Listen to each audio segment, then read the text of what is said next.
Hello, Pre-Algebra. Welcome back from Thanksgiving. This is the first week back after Thanksgiving where we will finish Chapter 1, and then next week we'll have our Chapter 1 test. So the Chapter 1 test will be next week, Tuesday the 8th.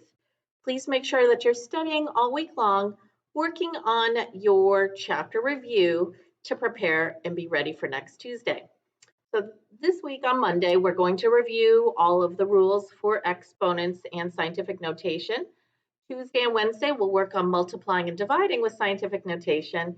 And then on Thursday, we'll look at roots, square roots, and cube roots. Friday, we'll talk about real numbers and referring back to our foldable from the first lesson of this chapter.